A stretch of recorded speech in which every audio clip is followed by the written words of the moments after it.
Morning, church. My name is Brett. I am pastor of this people. It's good to see all of you, but especially those who are with us for the first time. Thank you for making us your church home on this rainy Sunday morning. Turn with me over to the book of Ruth. We're going to continue our series on men and women of the Bible, and we're going to concentrate on Ruth today, but we're kind of going to get a two-for-one. We're going to look at Naomi quite a bit. Two women that had significant impact on what it means to do relationship well, our understanding of the Bible, understanding of what it means to commit to one another. We're going to look at Ruth chapter 1, verses 8 through 18. Ruth chapter 1, verses 8 through 18. The title of the sermon is Ruth, Extender of Family. Ruth, Extender of Family. And Naomi said to her two daughters-in-law, "Go return each of you to your mother's house, and may the Lord deal kindly with you as you have dealt with the dead and with me. May the Lord grant that you may find rest, each in the house of her husband." Then she kissed them, and they lifted up their voices and wept.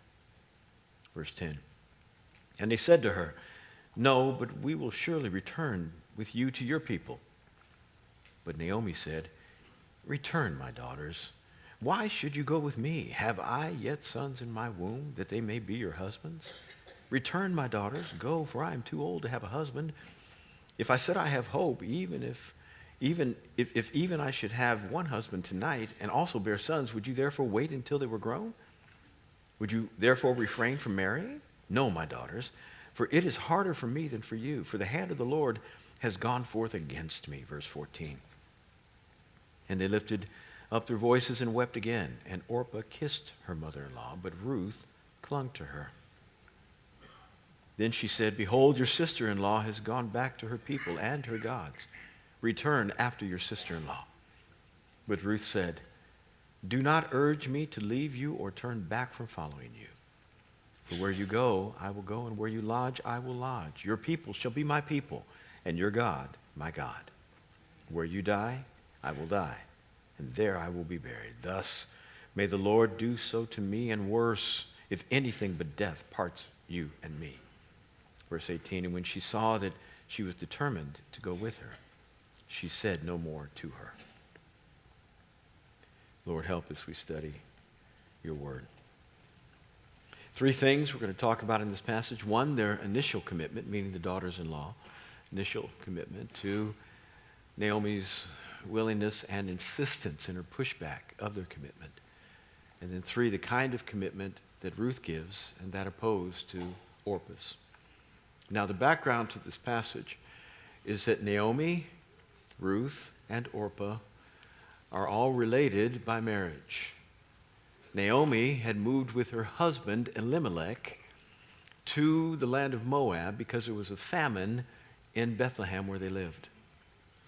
And the famine was so severe that no one could get any food, and so their best option was to go to Moab. Moab was not a part of Canaan, meaning the land of the promise which God had given the people of Israel to possess. It was outside of the land of Canaan. They sojourned there, and they were able to find some degree of provision. While there, they had two sons, Naomi and Elimelech. I'll say that differently. While they were there, they brought their sons with them to sojourn. One named Mahlon and the other Chileab. These two boys married Moabite women. Mahlon married Ruth, and Orpah married Chileab. In the events that occur, Elimelech, Naomi's husband, passed away. And so did the two husbands of Ruth and Orpah. And so you've got now a mother-in-law with two daughters-in-law left. It's sad in every respect. Famine in the land caused them to move. They move to a place where they think provision is going to happen, and they lose more than they gain. But Naomi gained something in the process. Though she felt like she was the loser in all of this, her commentary was, "The Lord has dealt bitterly with me. He has been against me." I don't know that I would judge her on the basis of that comment or look at all of her theology as being wrapped around those words. I think all of us, if you live long enough, have been through difficulty enough to begin to question, is God with you? Said things you probably wished you had taken back, you could take back. Lord, I can't believe, do you care? I mean, all those things seem to come out of our mouth when we are in the midst of really hard times. And this was one of the hardest. If you are a widow in this time period, in this culture, there's no upward occupational mobility for you. There's no place for you to go. You basically are relegated to begging for the rest of your life. If your husband has not set aside the resources necessary for you to be provided for in the event of his death, you're a beggar. And it's obvious that wherever her husband and she came from, Naomi and Elimelech, it wasn't good when they left, or else they would have stayed. So famine has caused difficulty to be in their home, and they've gone to a place to try to find some provision, and they have wound up being worse than when they came. This is why Naomi says, I'm empty. I have nothing left. Now, in order to understand this passage as well, from a different perspective, why Naomi speaks as she does to her daughters-in-law with respect to her not having any other children, for them to marry or being able to remarry and then bear children, and them waiting until those children had grown up. There's a thing called levirate marriage that's in Scripture. It is a practice that was employed on a regular basis in this time period, and even through some of the monarchical moments, we believe. But after that, once the kingdom had passed, generally speaking, this didn't happen anymore. But it was that if a son of two parents had a wife, and those parents also had another son, so they were brothers, and the brother who was married died and left a widow, then his brother, generally speaking the eldest brother, was to take his widow as his own wife and then bear sons in the deceased brother's name, in the sibling's name, and give the children that were born to that woman an inheritance from his own resources to carry on the name of the deceased brother. It's called levirate marriage. You'll find this in Deuteronomy 25. It was supposed to be practiced on a regular basis so that the name of the deceased was not extinguished from Israel. God cared about legacy. So this is the perspective from which Naomi is speaking, saying, do I have any other sons to give you? And I'm too old to marry. And even if I did marry, would you wait around until they were old enough to marry? Would you not marry instead? I'm in a bad place. There is no reason for you to ever stay with me. I have nothing to give you. Now, what's lost in this conversation is the fact that Orpah and Ruth even want to stay with their mother-in-law. There's a conversation about how we want to be with you, which speaks to who Naomi is. Wow. And as much as we're going to talk about Ruth today, it would be wise for us to look in the mirror and see if there's anything that looks like Naomi in us.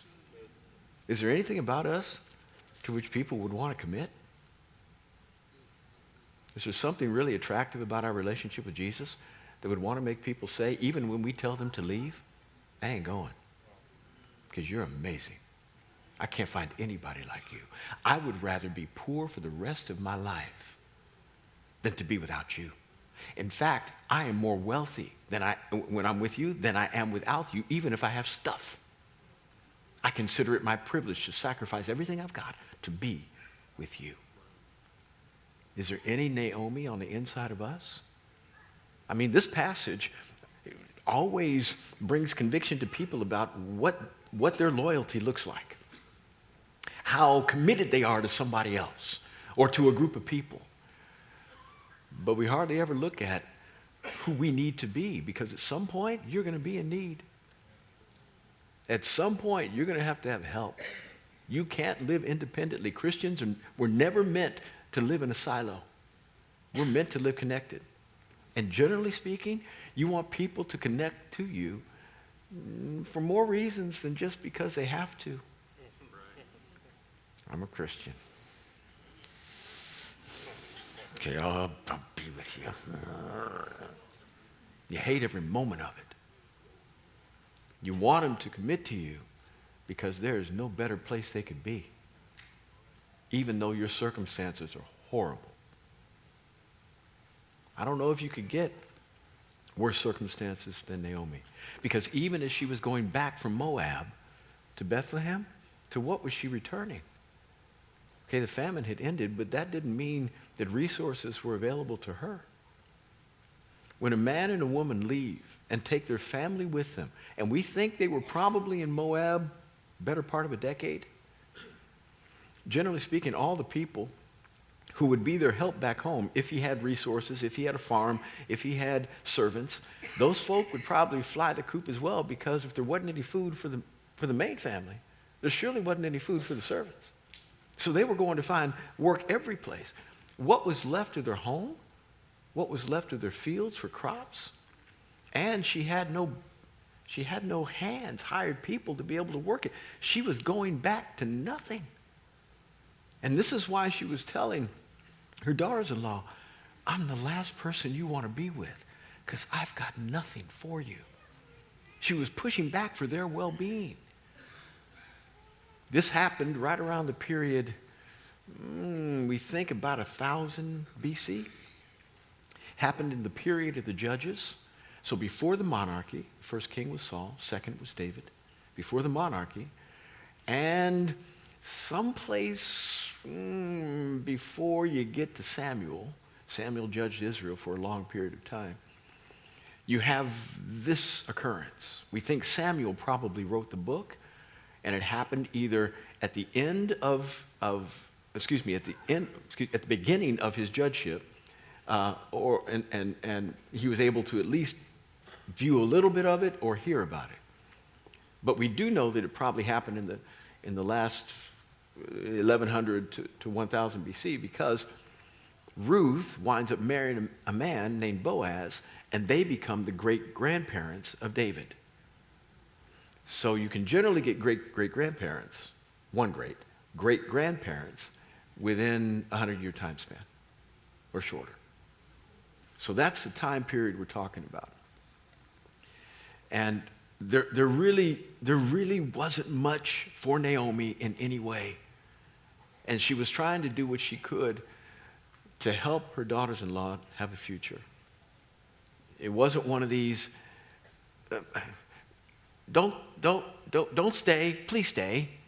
Don't stay, please stay. It wasn't one of those reverse psychology things. She was really trying to help them. And their initial commitment is very commendable. No, we're going to go with you. Which again speaks to Naomi's character, her relationship with God, the way she carried herself, that these women would rather go to a foreign land, a foreign language, foreign culture, with their mother-in-law rather than staying in the land in which they grew up and going right back down the street to their parents. Wow, amazing. So their initial commitment is very impressive. Yet Naomi says no. When Naomi says no, Orpah takes advantage of that open door. Now, you really can't ascribe any sin to Orpah. All she did was do what her mother-in-law said. Now, she did commit in the beginning, I'm going to follow you. But her life really couldn't back up her words. She bounced the check with her actions that her mouth spoke. But she had some justification for doing it, because mother-in-law said, I'm good. I don't need your help. I'll be fine. You need to pursue your own purposes and destiny. And though Naomi opened the door, when Naomi opened the door, Orpah just went through. So it's hard for us to say she did something wrong. But in the kingdom, at moments which are most critical, you don't have to do wrong to be wrong. You can make a decision that might be good, but it might not be best. You don't have to sin to miss the mark.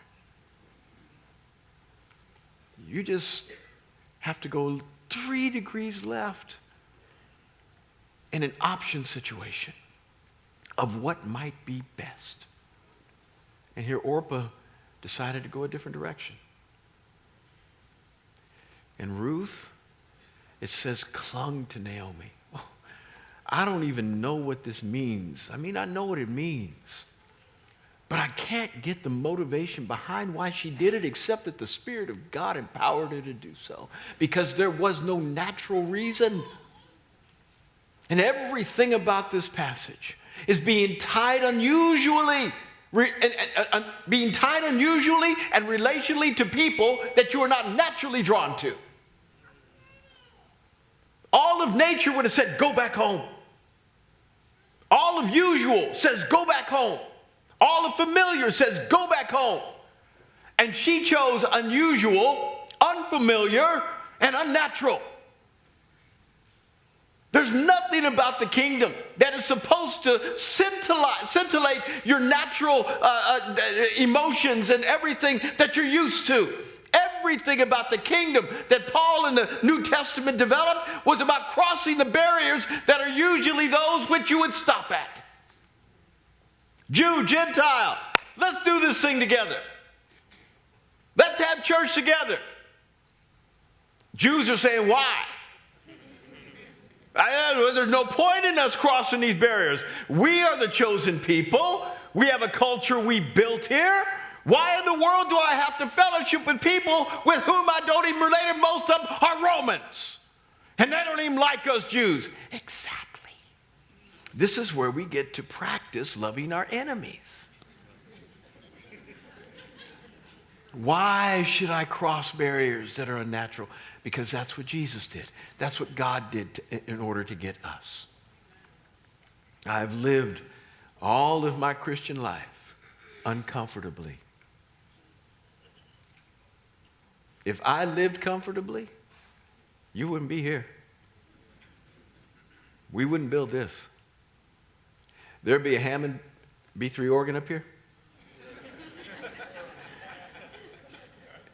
And the only people who are laughing are black right now.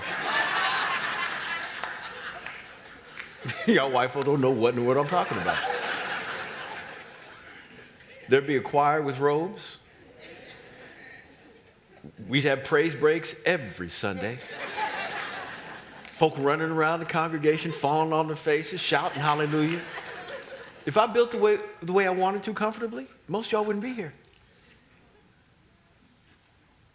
If I walked with people with whom I was most comfortable, I wouldn't be who I am. I wouldn't build what I build.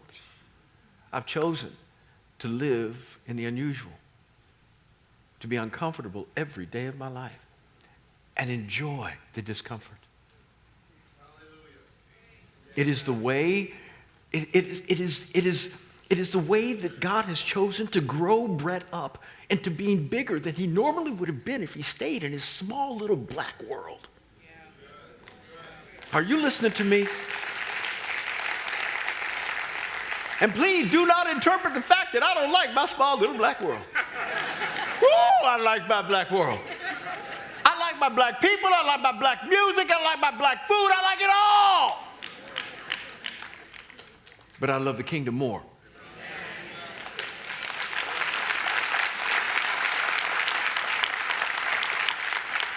And so I become reflexive in my ability to sacrifice that which is really pleasing to me in order for others to benefit more from the stuff that God put on the inside of me. How I present, the way I talk, the way I fashion this congregation is all about the eclectic nature of our community and making sure we build something that everybody can be a part of, not just folk who look like me. Now, I can't do it perfectly. There are some things that people just won't like, or some things I just can't do well enough.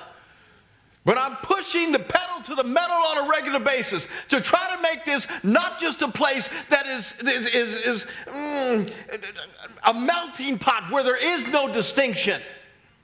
I'm not just trying to be crossover in the orientation of making sure that everybody's happy with everything at all times and there is no preference for one community or another. We got a Korean church and meeting upstairs at 12:45. We got a Latino church meeting right across the hall right now. And they have another service at 12:45. We believe in distinction. We're not trying to give blah. Not trying to do that. We believe in distinction. We just don't believe in preferencing. We believe in highlighting. We don't, in order for somebody to make themselves feel more comfortable around me who's not African American, they will tell me on a regular basis, Pastor, I don't see color. I said, I see it every day. Every day I see it. I just don't give preference to it. And if you don't see color, you don't see bread. Because my color has shaped who I am. I don't want to depart from my African American heritage, and I can't if I try, because everybody else puts me there. So you need to see me for my color. You need to understand where I come from. And I want to know you. It's just that it doesn't matter when it comes to my preferences. I value who you are regardless of where you came from or what color you are. And I need you in my life, but I want to understand who you are, and I can't do that unless I look at you and realize you're different than me and embrace that difference. Are you listening to me? Doing the unusual and crossing the borders that are barriers normally is everything that God does. It's natural for him. And Jesus crossed all kind of borders to get to you. He left heaven to come to here. He took on human flesh, which all of us consider normal for entering the earth, but him, it was a downgrade. He who was omnipresent now was confined to a 16-inch, 5 pound, 6-ounce baby body. That was a border that was hard to cross. Now, he had no fears, but I would have been claustrophobic. He who had all power became as weak as any could be. That's a border that was tough to cross. He who was all wise, omniscient, all-knowing, now had to be taught by his creation what 2 + 2 equals. That's a border that was difficult to cross. He who had no need now needed to be provided for at the basic levels of human existence in order to survive one day to the next. And then he had to experience everything through which we've been, yet without sin. All the pains and pressures of what it meant to do wrong but never do wrong. He crossed a lot of borders to get to you, to get to me. It says that Orpah kissed her, said bye. It simply means embraced, but it was a farewell. And she went back to her people. Not sin, just not a good decision. Ruth, on the other hand, clung to her, which made Naomi push back even more. I mean, she had already said, don't go. They said, we're going. She said, why would you go? I don't have any more sons for you. Orpah leaves. And then Naomi says to Ruth, look, your sister-in-law's gone. Follow her. Don't be a fool. God has dealt bitterly with me. And if you follow me, you might inherit some of that. Don't be foolish. Go back home. To which Ruth says, stop entreating me like that. Ruth rebukes her mother-in-law, which hardly ever happens. Juniors don't rebuke seniors. You ever tried telling your mom and dad they were wrong? I did that once. I'd rather let God do it from now on. I just said, I'm done. I can't do that anymore. Stop talking to me about this. For where you go, I will go. So I'm going to follow you. Where you lodge, I will lodge. So I'm going to live with you. Your people are going to be my people. I mean, at every statement, she's upping her commitment. With Naomi just listening, thinking, who are you? Your people are going to be I'm going to adopt your people as my people. It's not just you I'm following. It's not just you with whom I'm going to live. I'm going to live with your people. I'm going to become Jewish. Your God will be my God. You're leaving your people. You're leaving your gods. You're leaving your home. This is what it means. I didn't ask you to do any of this. But if I were to ask, it would just be to accompany me to Bethlehem until I can get settled and you go back home. I'm not asking for, you're doing this? Yeah, and by the way, where is your burial plot? Greystone Cemetery. I'm going to buy a plot right there. Right in Bethlehem. May God deal with me severely if nothing but death separates you from me.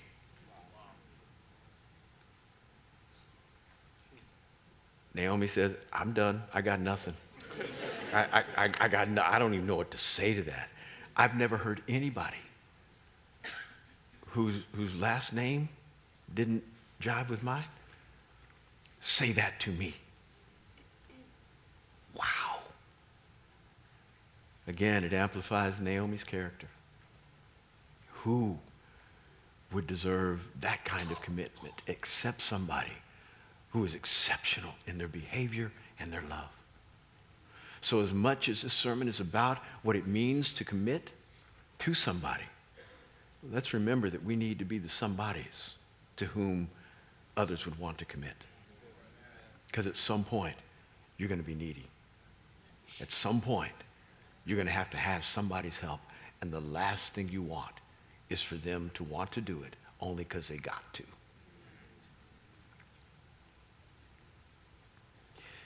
Ruth decided to cross boundaries that were unusual. And God provided for her in unusual ways. Now, she didn't know to what she was committed. She didn't know. She knew, but she didn't know. So they go back to Bethlehem. And again, there was nothing there as confirmed by what I said earlier. Her farm was not a functioning farm. There were no resources to be gained. So the only way they could get what they needed is if Ruth went and begged.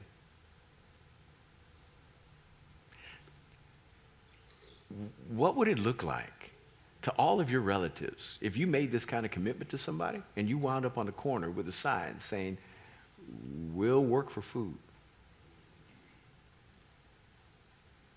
That's what Ruth committed to. She became a beggar. We know this to be true because it says she was with the gleaners and a man named Boaz in his field. He owned a field. And she went out to glean with the other maidens. And gleaning was the process through which the poor could go after the harvesters in the harvest time. And they could pick up what the harvesters left behind. If you harvested your crops, you were not allowed to go back and pick up that which you dropped. God said, don't do that. Nor could you harvest the edges of your field. You could only harvest the middle.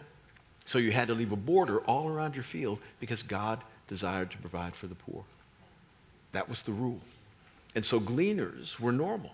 That after the harvesters would go pick up the harvest, you'd see these men and women coming behind them, picking up what they left over, and going along the edges of the field to bring in for themselves what they could.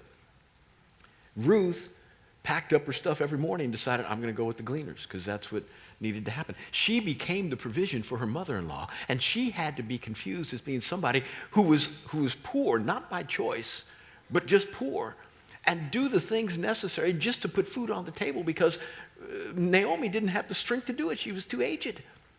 So Ruth went out gleaning. Boy, I imagine she was challenged in her faith. Did I make a good decision? I mean, what would Mama think if I was out on the corner begging for food when I could have been back home with her? Sometimes identifying with people in the fullness of their need is one of the greatest treasures you can give. That's what Jesus did for you. That's what Jesus did for me. That's right. He identified with us fully.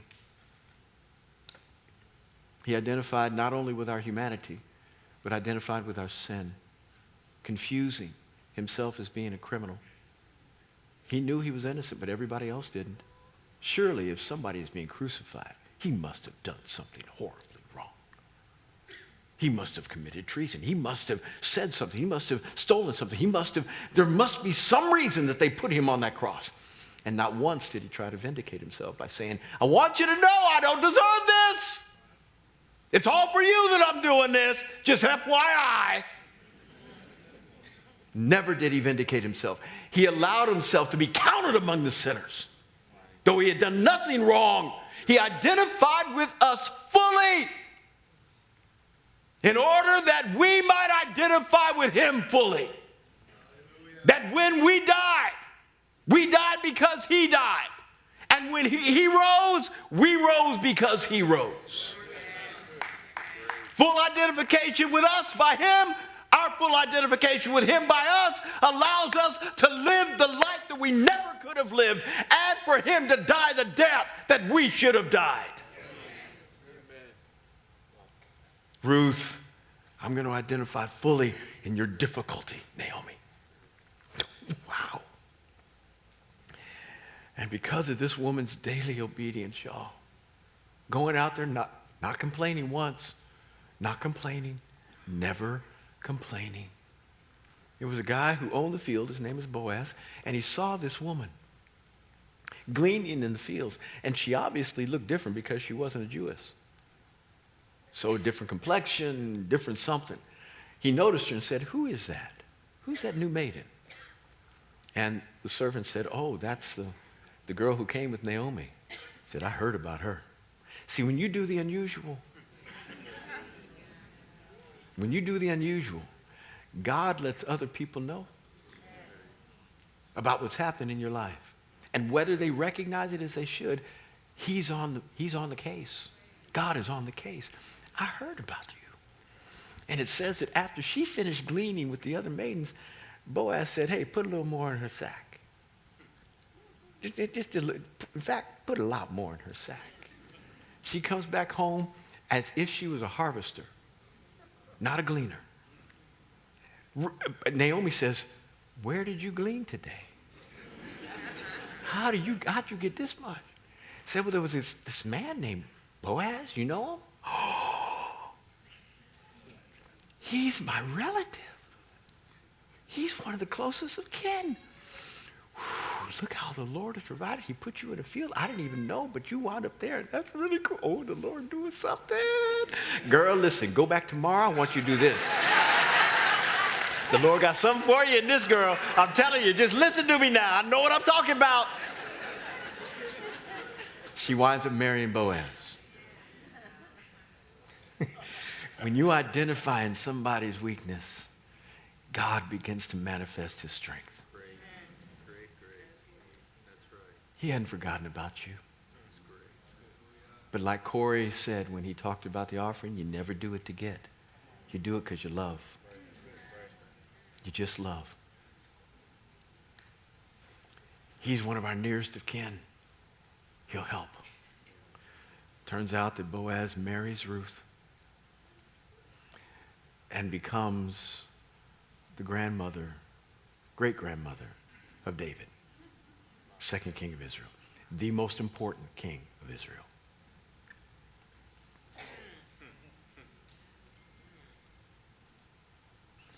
Here we have a woman who pretty much committed herself to be destitute for the rest of her days and be the provider for her mother-in-law, crossing unnatural borders, joining a natural family. And God provided for her in ways like she never thought possible. To be named in the godly heritage and lineage of Christ, because David happened to be the great nth degree grandpa of Jesus. Wow.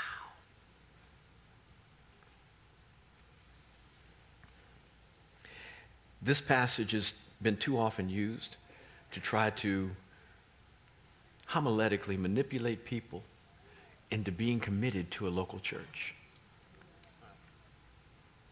If you are a Ruth, you'll sign up for membership. Because that's what loyalty looks like. I don't believe that. It can't extrapolate to organization, but this is all about committing to people. Finding those to whom God has joined you and not leaving. It doesn't matter how difficult it gets. You stay. You don't stay because it's fun. You don't stay because it profits you. You stay because you love. You cling to people because you can benefit them. It has nothing to do with how much they will benefit you. I've been walking with Jesus for over 38 years. And by his grace, there's nobody I've ever left. I've been sent. I was sent from a church in Indiana to here. But I carried those people with me in my heart, and they supported me. My first pastor, Mitch Smith, was here at our dedication service 4 years ago as we dedicated this building. We're great friends. Since I've come here, by the grace of God, I've never left anybody. I've had people leave me, and I pray for them and bless them. But I know what it's like to live in such a way as to commit to folk who aren't like me at all, and to love them even in the midst of their pain, and to identify with them as being confused, as being just like them, even when they had done wrong, or they were less than. I know what it's like to be there, so I'm not preaching to you out of just theology. This is a practice. But it doesn't mean that I make this commitment to everybody I know, because there's no way Brett can be spread that thin. But there are people that God puts in your life that you ought not leave. I don't know who they are, but God will reveal them to you. And it won't be sin for you to go. It just won't be best. And as a result of you hanging around, as a result of me hanging around people, God has seen fit to increase my lot beyond that which I ever thought possible. There were times when I found myself gleaning, only to find myself gleaning in the right field. And I'm begging you, if you haven't experienced the joy of sacrifice that requires you to give like Ruth, I pray you would soon. You'd find somebody that God has joined you, to whom God has joined you, that can benefit you in no way possible that you can see. And give yourself for their benefit.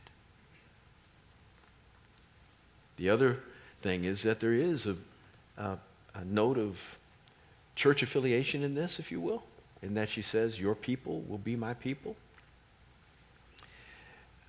But please do not interpret my extrapolation of your people will be my people to the idea of what it means to commit to a church, to where now you think Pastor Brett is saying, I need to commit to this church. No. Listen, sometimes I don't even like me. But I have no choice but to be with me. I get it. We may not be your cup of tea. You may not like anything that we do, or you might just be tolerating it because it's the best thing you found, but you're looking for better. I get it. If we aren't it, I'm not mad at you. You go to another church as long as you go and stay, meaning find some place rather than just flittering around like a butterfly. Oh, I'm going to be a consumer Christian, get a little bit of this at the Walmart version of church over here, then I'm going to go to Target church over here, then go over here to the Walmart Supercenter over here and get a little bit more, and you just get what you can as best you can and do Western Christianity rather than finding yourself in the roots of Scripture. We may not be it, and that's fine. Find someplace. Find a people to whom you can commit so that you can see your destiny exponentially expand by the leverage of all the other relationships that look like they're only going to take from you right now and cost you everything. is your provider, and through that relationship, he will do more than you ever dreamed. I'm done. Lord,